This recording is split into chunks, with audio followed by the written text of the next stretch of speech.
We're back to the Neil Haley Show and also the Media Giant Effect. And my guest today is Dr. Ada Gonzalez. And she's going to talk about communication, what to do to make real connections through communication, right? Because if you're not communicating right, you're not going to have clients, you're not going to have relationships, you're not going to have people to know who you are, right? Correct, because communication is the juice that really connects people's minds and hearts, both. All right, so let's talk more about communication. Dr. Ada, what are some tips you recommend to become a better communicator? Well, in the first place, you need to remember that words alone don't mean anything. Okay. You need to be able to make that connection by making meaning together. So if you are just on a monologue, talking and talking and talking, you are not making meaning together. You are talking to people. You are not talking with people. Okay. And the conversations that connect people and that makes relationship happen and that are good for collaboration and are good for taking action, they have to be because you are making meaning together, and therefore you can get eventually to the right actions. And that makes complete sense, because if you're not making that connection, then there's no further process. Networking is an important phase in growing your business. If you're able to, and meeting the right people and connecting with the right people, and they're not going to know, like, and trust you if you don't have good communication skills. So what do you see as the mistakes people make in communication? Well, mistakes are easy to make almost in anything in life, right? Yeah. But one of the biggest mistakes is to listen to respond instead of listen to understand. Okay. So when you are kind of listening, but you are kind of waiting for the other person to make a pause, to breathe, so that you can just jump in and say your piece, you are not really making meaning together. You are just listening to see where you can bring your agenda. You are not listening to understand and to be on the same page with the other person. That's why debates don't work. I'm not going to get political here because that's not my theme, but I so wish that we could have more dialogues and way less debates. So how do you stop if you're going to interrupt somebody in a conversation? If I would decide, and I can't do that as talk show host, what you're recommending, I can, because again, it's interrupt. How do you stop people to not become a debate if you're interrupting them? How do you, and you said you were talking about successful communicators are able to not wait till the person's finished. Is that what you mean? I'm just trying to clarify. No, it's the opposite. You need to let people finish as long as they are not going on a long monologue. But you need to be able to understand the main meaning. So before trying to jump in with your own opinion, and that's where the debate starts, you need to be able to make sure that you understood what they were saying.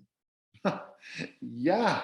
Oh my, you're right. Because I mean, I take this completely, what you're talking about. Is you're trying to have them you're trying to understand by first taking a pause before you put your foot in your mouth as a communication person. You want to listen to their finished, even if it's a question, and think, pause, and then react before saying something that you wish you never said. Oh, that is so important, because that's another big mistake. You say something, and as soon as it starts getting out of your mouth, you go like, oh, why did you say that? I should not have really said that. say that. Oh my goodness, I said that. Or did I really, or you hear things, you're like, so in communication, it's about listening is important. You see a lot of people that just don't listen to the other person. Yeah. The other part is, besides listening, you also need to talk, right? Because otherwise there is no communication. But try to be concise and clear, because some people, in order to try to say something, they go all around and around and around and around, and you go like, for God's sake, come to the point, tell me what is it that you mean. And yeah. Not good, not good at all. And I tell you, I go sometimes into meetings because I love facilitating meetings. It's kind of really high time for me when I go into an organization that I'm going to facilitate a meeting. And it's fascinating when they have a boss, the CEO, that is one of those people that do that goes around and around and around and around. And you can see everybody's faces and everybody's going, and they are so impatient for him to finally get to the point. And so many times I do interrupt the guy because, they hire me to do facilitation. And I said to him, if you could tell us in 5 words, what is it that you want to say? And you can hear a collective. Yeah, so it's true, like, because they're not paying attention when they're communicating. They're not understanding their audience. They're not giving them the information that's necessary.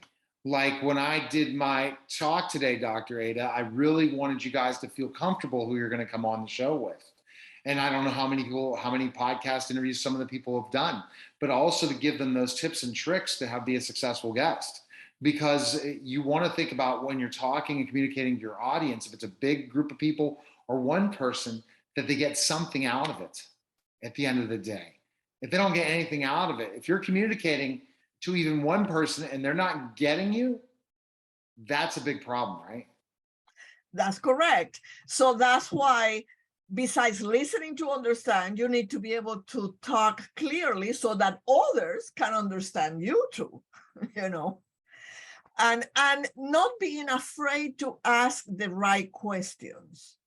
Mm-hmm. But with that, I have a caveat. Usually it's not the best idea if you are going to start a question with a why, unless it is a very, you are in a moment where you really need to have your big why or something like that.